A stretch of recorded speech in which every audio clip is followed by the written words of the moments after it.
Let me tell you a story about someone who loved deeply, gave selflessly, and waited patiently. They were the one who always understood, always forgave, always believed there was just one more chance worth giving, until they woke up. Until the moment they realized this wasn't love. This was emotional limbo, dressed up as loyalty. This is the story of the super empath who ended the avoidance manipulation and found peace, not through fixing someone else, but by reclaiming their power. Empathy is a beautiful thing. It's what allows us to connect, to feel deeply, and to show up for others in meaningful ways. But there's a side to empathy that no one talks about. The part where it turns against us. When you care deeply, when you feel responsible for another person's emotions, struggles, and wounds, you start to internalize their pain as your own. You begin to take on their discomfort, hoping your love will be enough to heal them. But slowly, without realizing it, your empathy becomes the very thing that keeps you stuck. You tell yourself, they've had a hard life. They just need more time. They push me away because they're scared. And maybe all of that is true, but none of it justifies being consistently hurt, neglected, or emotionally abandoned. At some point, your ability to empathize becomes a mask for enabling. You stop asking whether you feel safe, seen, and supported in the relationship because you're so focused on making sure they do. You lose yourself in trying to understand someone who is making no real effort to understand you. What starts off as compassion turns into a pattern of self-abandonment. You silence your needs to keep the peace. You lower your standards because you don't want to seem demanding. You absorb the blame when they disappear or pull away. And you think, if I can just love them the right way, maybe they'll stay. But here's the truth. Empathy without boundaries is dangerous. It opens the door to manipulation. Because when someone knows you'll always give the benefit of the doubt, they stop being accountable. They learn that all they have to do is hint at their trauma and you'll excuse anything. You'll wait. You'll forgive. You'll keep hoping. You become so wrapped up in their healing that you stop tending to your own. That's not empathy. That's self-neglect. And it doesn't make you a better partner. It makes you emotionally exhausted, constantly walking on eggshells, unsure of where you stand. There's nothing wrong with being an empath. The problem is forgetting that your feelings matter just as much as anyone else's. Empathy should be a bridge, not a leash. It should help you relate, not chain you to someone else's dysfunction. Loving someone shouldn't mean abandoning yourself. If your compassion constantly comes at your own expense, it's not a relationship. It's a cycle you need to break. Avoidant manipulation rarely looks loud or obvious. It doesn't show up as overt control or direct cruelty. Instead, it lives in the gray areas, in the pauses, the silence, the unanswered messages, and the vague responses that leave you questioning your worth. It's not always what they say, it's what they don't. And that ambiguity becomes a breeding ground for anxiety. When someone uses distance as a weapon, when they keep you in a space of constant emotional limbo, it causes you to stay focused on how to win their approval, rather than ask whether they're giving you what you actually deserve. The avoidant doesn't necessarily lie to you. They just never tell you the full truth. They don't promise commitment, but they don't walk away either. They give you just enough to keep you hanging on. A warm moment here, a compliment there, a night where it feels like everything could change. But nothing really does. The emotional closeness you're craving is dangled like a reward, only to be pulled away the moment things get too real.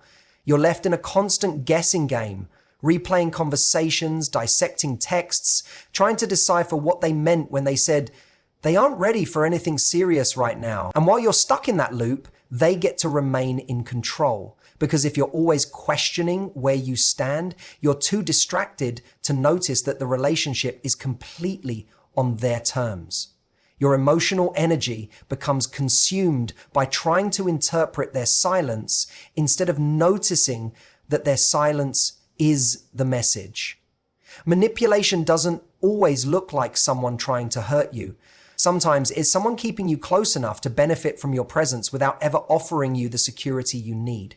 They avoid emotional responsibility by leaving the door open just enough for hope to walk in. You start making excuses for them, thinking if you just hold on, if you just love them harder, they'll finally choose you with certainty. But certainty never comes. And what gets lost in this cycle is your clarity. Your sense of self starts to erode because you've been conditioned to think love has to be confusing. You begin to measure a relationship's value by how intensely it makes you feel rather than how consistently it makes you feel safe. The moment you recognize that emotional ambiguity isn't romantic, it's manipulative, is the moment you start reclaiming your peace.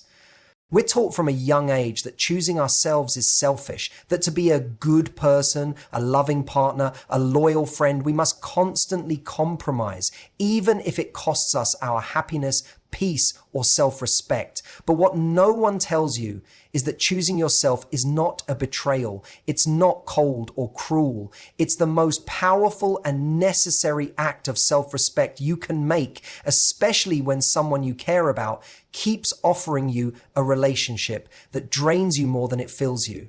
When you're with someone avoidant or emotionally inconsistent, you often feel like you're on trial, like you're constantly being evaluated. Too much, too soon, too needy, too emotional. You start editing yourself just to maintain connection. You lower your voice, suppress your needs, rationalize their silence, and shrink your expectations so you don't lose the little affection they're willing to give. You stop asking, is this right for me? And instead ask, what do I need to change so they stay? But what if the real answer is this? You don't need to change. You need to choose. Choose to step back from people who don't value your heart. Choose to stop giving your time and energy to someone who only shows up when it's convenient for them. Choose yourself, not in some grand dramatic way, but in the quiet, consistent decisions that say, my peace matters more than chasing someone who keeps running. Choosing yourself looks like setting a boundary and sticking to it, even when you miss them. It's saying, I need consistency, and walking away when they can't offer it. It's letting go of the fantasy of who someone could be and facing who they actually are. And it's not about being bitter or closed off. In fact, it's the opposite. It's about creating space for the kind of love that doesn't make you question your worth every day. People often say, but what if they change after I leave? If they do, that's their journey. You're not the rehab center for emotionally unavailable people. You're not the project manager of someone else's growth. Choosing yourself means you trust that the right person won't require you to break yourself into pieces just to keep them comfortable. You're allowed to say no to confusion. You're allowed to choose clarity, even if it means walking away from someone you once believed was the one. Because sometimes the most loving thing you can do is stop trying to prove you're enough to someone who doesn't even know what they want. When someone keeps pulling away, the natural instinct, especially for someone deeply empathetic, is to chase. You chase not because you're weak, but because you care, because you see potential, because you believe that if you just do more, show more, give more, eventually they'll stop running. But all that chasing does is reinforce a dynamic where your value is tied to how hard you're willing to fight for someone who won't meet you halfway. And the hardest truth to accept is this: the person who pulls away is often not looking to be caught. They're looking to stay in control. The avoidant person knows that when they withdraw, you come closer, that when they go silent, you'll reach out, that when they give you less, you'll try to become more. It becomes a cycle. They retreat, you pursue. You pursue, they feel pressured. They feel pressured, they distance again. And every round of this loop erodes a piece of your self-esteem. You begin to wonder why you're always the one trying, why they can't just choose you, why love has to feel so exhausting. But the real shift happens, the healing begins, the moment you stop chasing. Because when you stop chasing, you disrupt the dynamic. You remove the fuel from the game. You stop feeding the pattern that keeps you emotionally tied to someone who isn't showing up for you. And in that stillness, you start to see the truth that was hard to face while you were busy proving your worth. Love isn't supposed to feel like a chase. It's not supposed to keep you guessing. It's not supposed to leave you wondering whether you're too much, too sensitive, or not enough. When you stop chasing, you begin the process of recentering yourself. You create space for clarity. You begin to remember what you actually want, not just from them, but from love itself. You gain the ability to observe instead of react, to assess instead of justify. And most importantly, you reclaim your energy. The energy that was spent on overthinking, on waiting for a response, on feeling crushed every time they pulled away. That energy comes back to you. And with that energy, you begin to heal. You start to see that walking away doesn't mean you didn't care. It means you finally care enough about yourself to stop begging for breadcrumbs. Because no one who truly wants to love you will ever make you chase them just to feel chosen. Real love doesn't confuse you. It doesn't leave you constantly wondering where you stand or make you question your worth every time the phone goes silent. Yet for so many people, especially those who've been entangled with avoidant or emotionally unavailable partners, confusion starts to feel normal. It becomes the baseline, a relationship that swings between intimacy and distance, warmth and withdrawal. You tell yourself that the intensity must mean it's real, that the highs are so powerful because the connection is deep. But real love doesn't operate in chaos. It operates in safety. When someone is consistent, clear, and emotionally mature, you don't need to analyze every word or obsess over their tone. You don't live in fear of asking for reassurance. You don't walk on eggshells or replay conversations in your head at 2 a.m. wondering if you pushed them too far. Love that is real doesn't ask you to silence your voice or doubt your needs. It invites you to express them and then meets them with respect. Confusion is often romanticized. The idea that love should be dramatic, unpredictable, or full of tension is fed to us through movies, songs, and stories. We're taught that true passion must hurt a little, that the person who keeps us on edge is the one who must matter the most. But the truth is, constant emotional confusion is not love, it's instability. And instability might feel like passion, but it's really just inconsistency dressed up as chemistry. When someone truly loves you, you feel grounded, not bored, not uncertain, but anchored, safe, seen. Their behavior matches their words. They don't disappear when things get hard, and they don't punish you with silence when you get close. You don't feel like you're constantly auditioning for the role of worthy partner. You already have the part because in their eyes, you are always enough. The most dangerous thing confusion does is convince you to stay. It makes you think clarity is right around the corner, that the mixed signals are just temporary. But if someone wanted to give you clarity, they already would have. You wouldn't have to ask for it. And the longer you stay in that fog, the more you lose touch with your own sense of what love should feel like. Real love isn't a puzzle. It's not a code you have to crack.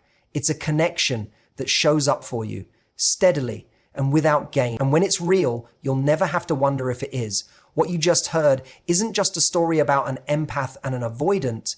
It's a mirror, a reflection of what so many people silently go through when they confuse emotional intensity with emotional safety. But the super empath didn't become powerful by becoming colder. They became powerful by becoming clear. They realized that love isn't about how much pain you're willing to endure. It's about how much truth you're willing to accept. They saw the difference between someone who pulls you closer when it's convenient and someone who holds you with intention. And when they finally stopped chasing the potential of who someone could be, they made room for the kind of love that doesn't run, doesn't hide, and doesn't leave you guessing. So if you've ever been the one who gave too much, stayed too long, or lost yourself in the process of trying to be enough, let this be your turning point. You are not too much. You are just offering your heart to someone who couldn't hold it. And now it's time to offer it to the one person who's been waiting for it the longest, you. Thank you for sharing your time, your energy, and your heart with me today. If this message resonated, it's because some part of you is ready to stop shrinking, ready to stop chasing, and ready to rise. You don't need to fix anyone. You don't need to earn love by breaking yourself down. You are already worthy of a love that feels safe, steady, and true. So take a deep breath, walk forward, not toward them, but toward you. Be well, be kind to yourself, and never forget, the right people don't make you beg for clarity. They bring peace with their presence. Thank you, and until next time, take care.